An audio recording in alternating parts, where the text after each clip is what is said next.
we are almost in April and I realised it's time to share with you which decks I'll be using this month. So without further ado, let's have a look. But before we get started, comment below and let everybody know which decks you have been using during the month of April.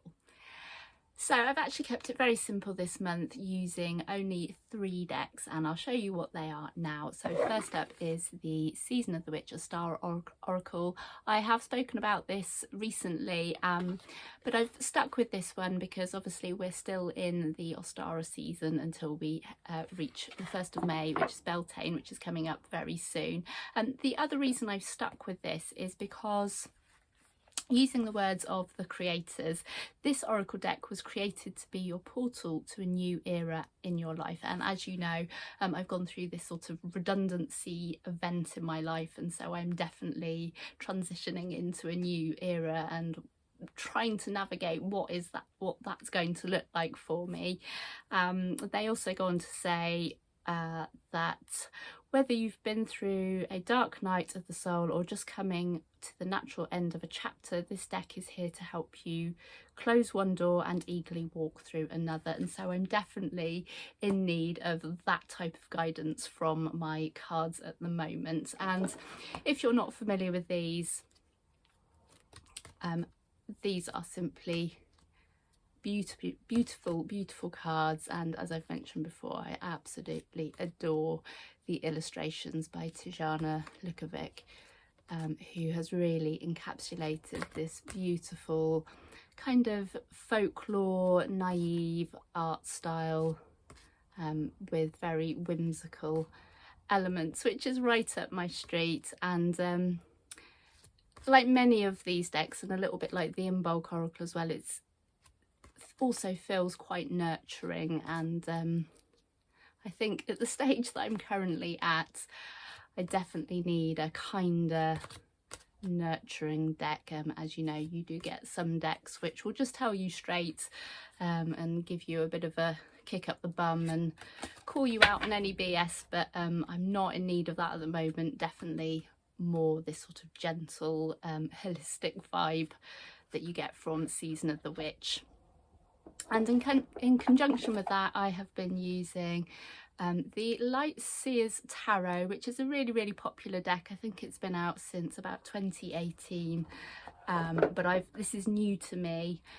This was one of my reward decks, and some of you may know that I bought a load of decks in one of the Hay House big sales, and I've banked a few to be rewards to open when I have finished different sections of the tarot deck that I'm designing, which I think is probably another video.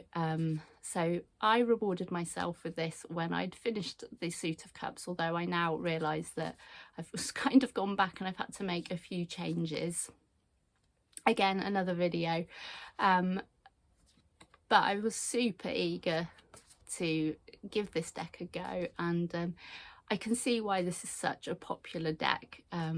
Not only are the illustrations really beautiful, and Chris Ann has been really successful in bringing the sort of more traditional older style of art in from the Rider-Waite-Smith and really modernised it and made it feel very contemporary.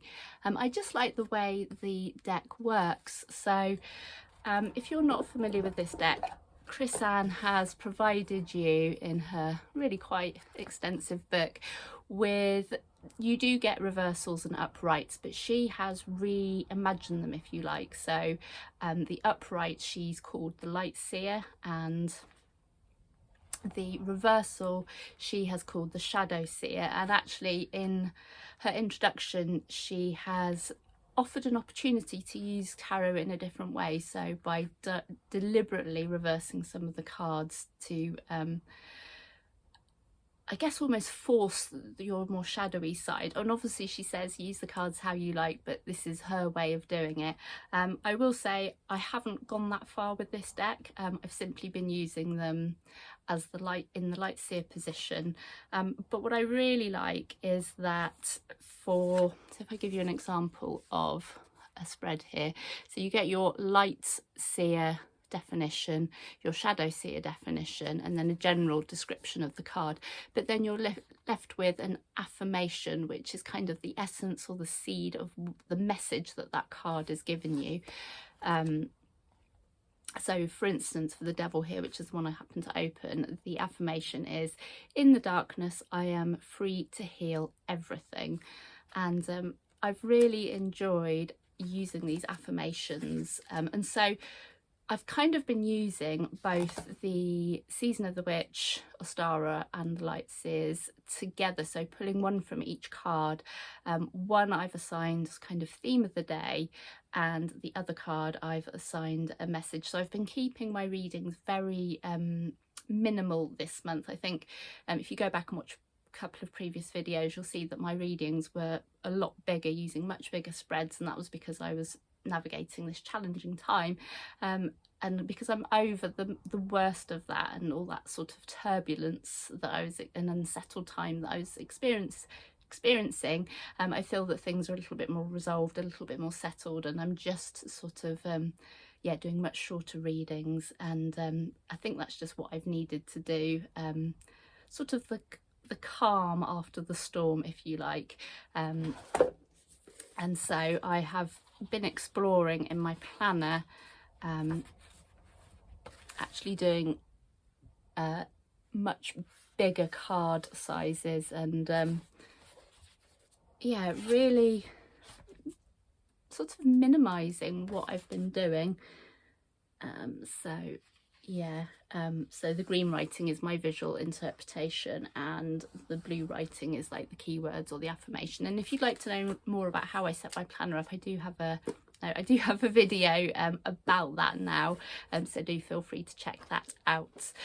So yeah, using these two decks together has been just felt a very positive experience, and like I said, I think I've needed that just to kind of get me over the next hurdle. So if you're finding yourself, or you've just come out of a challenging time and you just need a bit more reassurance, and a bit more light-hearted guidance, these two have worked really well together. Now, in addition to that, I am also going to be working for the second part of this month with Rebecca Campbell's The Rose Oracle, and this is again a new deck for me. I've had my eye on this deck for such a long time, because this is just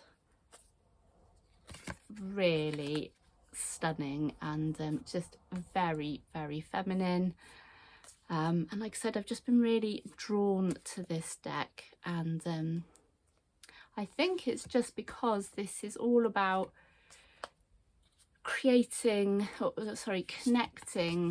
with the divine feminine, or the great mother, as Rebecca Campbell also refers to this sort of being as, and using the rose as a symbol for that. And you know, she's really taken a deep dive into the symbolism of the rose, and going back through kind of the lineage of ancestors, and really as a tool for kind of healing, but also connecting with kind of divine feminine energies. And as I said, it's a very beautiful deck, and if you've seen my videos before, you will know that I'm a big fan of Rebecca Campbell's work. So I haven't actually used this deck yet, but as I said, I'm planning to use it moving forward between now and the end of April, and I might take this deck into May as well, depending on how I get on with it. Now, in addition to that, I also got this book, which is also by Rebecca Campbell, which is Your Soul Had a Dream, Your Life Is It. Again, I've wanted this since it was released, but I've sort of sat on it because I wasn't in a position to read it anyway. And this book, again, is about transitions, and I think particularly if you're kind of a middle-aged woman who is going to be transitioning from the kind of the mother phase to the crone phase, as you know, we reach the age of menopause, and that's what this book is all about. But it's more about how you navigate that on a spiritual level, rather than the physical level of what actually happens to your body, but how you help to prepare your mind for that shift. And really a call to action for women who are going through this phase, not to kind of fear it, but to embrace it and to realise that this is an opportunity for a reset as well. And I haven't read that much, you can see I've only read a small section of it, but yeah, but really about using this as a time to kind of for rebirth, but also as an opportunity to do some healing work. And I think these two, I'm hoping, are going to work really well together, because obviously I'm reaching that stage of my life where you know, I will have all of that to be navigating as well. So a very brief video this month for my April decks. Let me know what you think. Have you used any of these decks? What was your opinion of them? What was your experience with them? As always, I would love to know. As always, thank you so much for joining me today to check out which decks I have been using during April and will be continuing to use until the end of April.